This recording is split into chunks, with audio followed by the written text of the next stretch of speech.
What? কি ব্যাপার, কোনো সমস্যা?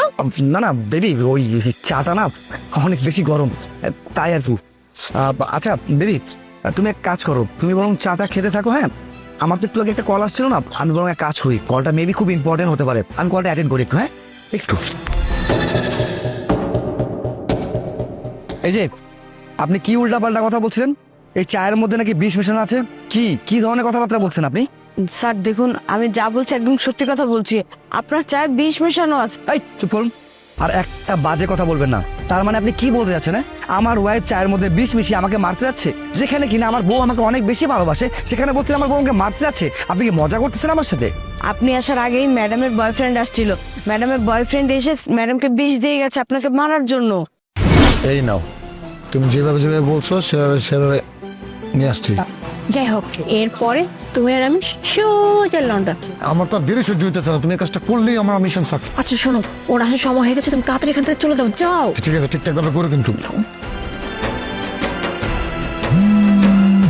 সরি বেবি, আমার একটা কল আসছে।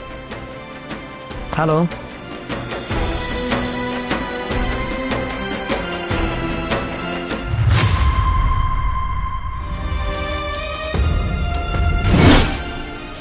আমার ওয়াইফ আমাকে মারতে চেয়েছে। ওকে ফাইন, আপনার কথা যদি মিথ্যা হয় তাহলে কিন্তু আপনার খবর আছে, আপনি এটা মনে রাখবেন। সরি বেবি, তোমায় কষ্ট দিয়ে ফেললাম। আচ্ছা ঠিক আছে, এখন তো আর কোনো প্রবলেম নেই। এক কাজ কর, তুমি চাটা খেয়ে নাও। আরে চাটা ঠান্ডা হয়ে যাবে, আর তুমি তো গরম চা খেতে অনেক পছন্দ করো। নাও খাও। হ্যাঁ ঠিক বলেছো, না তো চাটা ঠান্ডা হয়ে যাবে। আচ্ছা বেবি, চায়ের পরিমাণ তো অনেক বেশি দেখছি, আর তুমি তো খুব ভালো মতোই জানো যে এত চা আমি আবার খাই না। আচ্ছা বরং এক কাজ করি, তুমি তো অলরেডি ওই চাটা খেয়ে একটু কমিয়ে দিয়েছো তাই না?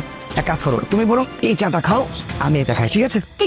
কি বলতেছো তুমি? আরে আজব তো, আমি এই চাটা তো এটু করে ফেলছি অলরেডি, এটা আমি মুখ দিয়ে ফেলছি, তুমি এটা কি করে হবে? তুমি এক কাজ করো, আমার চাটা আমাকে দাও। আরে বাবা ইটস ওকে, এটা তো তোমারই এঠো তাই না? আর তাছাড়া তুমি তো আমার ওয়াইফ, তোমার এঠো আমি খেতে পারি, ইটস নর্মাল, তুমি খাও। না বেবি, আমি কি করে খাই? আর আর তোমার জন্য আমি এলাচি চা অর্ডার করেছি, আর তুমি খুব ভালো করে জানো যে এলাচি আমি একদমই পছন্দ করি না, তাই বলছি কি তুমি তোমার সাথে খাও। আরে বাবা বললাম তো তোমাকে চাটা খেতে, খাও না, সমস্যা কি? তুই কেন বুঝতেছো না রে বাবা? আমি এই চাটা খেতে পারবো না, এটা এলাচি চা, আর এলাচিটা আমার অ্যালার্জি আছে। প্লিজ একটু বোঝার চেষ্টা করো, প্লিজ এই চা তুমি। আর সো হোয়াট, একটা দিন এলাচি চা খেলে কোনো সমস্যা হবে না, খাও না বেবি, খাও প্লিজ। আরে তুমি কেন বুঝতেছো না? আমি এই চাটা খেতে পারবো না, তুমি এই চাটা খাও না। কিসের জন্য তুমি খেতে পারবে না চাটা? কারণ এই চা বিষ আছে। কি এই চায়ে বিষ আছে তাই না? বাহ মোনা বাহ, আমি তোমাকে দেখে রীতিমতো অবাক হয়ে যাচ্ছি। তুমি তোমার স্বামীকে মারার জন্য চায়ের মধ্যে বিষ মিশিয়েছো? দেখ সিরিয়াসলি, আমি কোনোদিনও কল্পনা করতে পারিনি যে যাকে আমি এতটা ভালোবাসলাম, যার জন্য আমি এত কিছু করলাম, সেই মেয়ে কিনা আমাকে মারার জন্য চায়ের মধ্যে বিষ মিশিয়েছে। তুমি না আমার ভাবনা চিন্তার অনেক অনেক বাইরে না। আমি তোমাকে কত ভালোবাসতাম, কতটা বিশ্বাস করতাম, কিন্তু তুমি যে এত বড় বিশ্বাসঘাতকতা আমার সাথে করবে, এটা আমি কখনোই কল্পনা করিনি। কিসের জন্য? হ্যাঁ কিসের জন্য তুমি এমনটা করেছো? ইয়ে আমা জন, আমি তোমাকে বুঝিয়ে। তুমি আমাকে কি এক্সপ্লেন করবে? আর তুমি কি বোঝাবে আমাকে? তুমি কি ভেবেছো তোমার সমস্ত মিথ্যা দিনের পর দিন সবকিছু চাপা থাকবে আর আমি কোনো কিছুই জানবো না? ডু ইউ নো হোয়াট, মিথ্যা না কোনো দিন চাপা থাকে না, সেটা একদিন না একদিন সামনে আসবেই।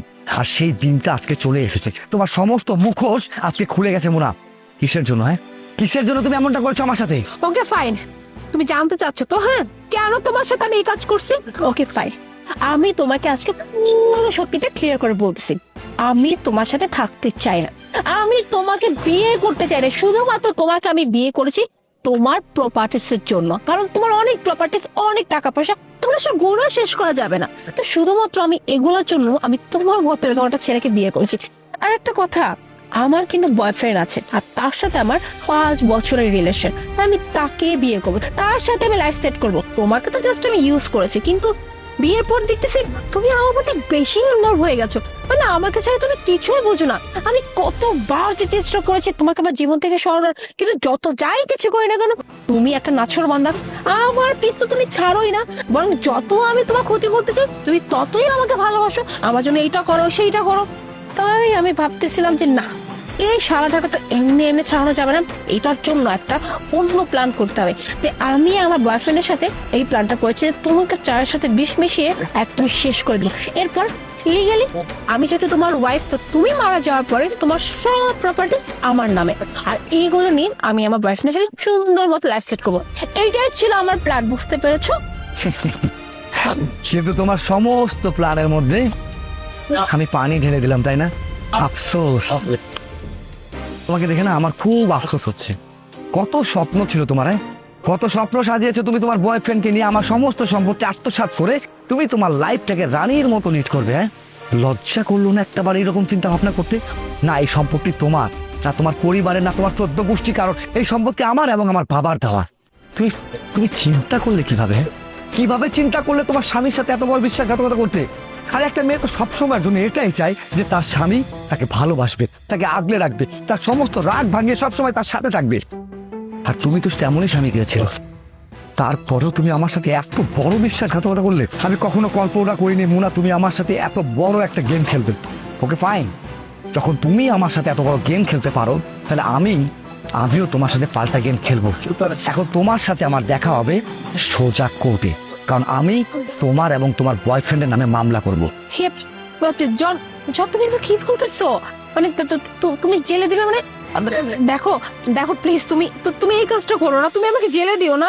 হ্যাঁ আমি মানছি যে আমি অনেক বড় একটা ক্রাইম করেছি, আমি তোমাকে মারার প্ল্যান করেছি, কিন্তু দেখো আফটার আমি তো তোমার ওয়াইফ, তাই না? তুমি আমাকে বিয়ে করেছো, সো তুমি কিভাবে তোমার নিজের স্ত্রীকে জেলে দিবে? দেখো আমি তোমাকে কথা দিচ্ছি, আমি আমি আমি যা কিছু প্ল্যান করেছি এগুলো সব আসলে আমি স্বার্থের জন্য করছি, বাট আমি আজকের পর থেকে এমন কিছু করবো না। আমি আমার বয়ফ্রেন্ডকে ছেড়ে দেবো। আমি তোমার সাথে বাকি জীবনটা কাটাতে চাই। Just shut up, Muna. No more explain please.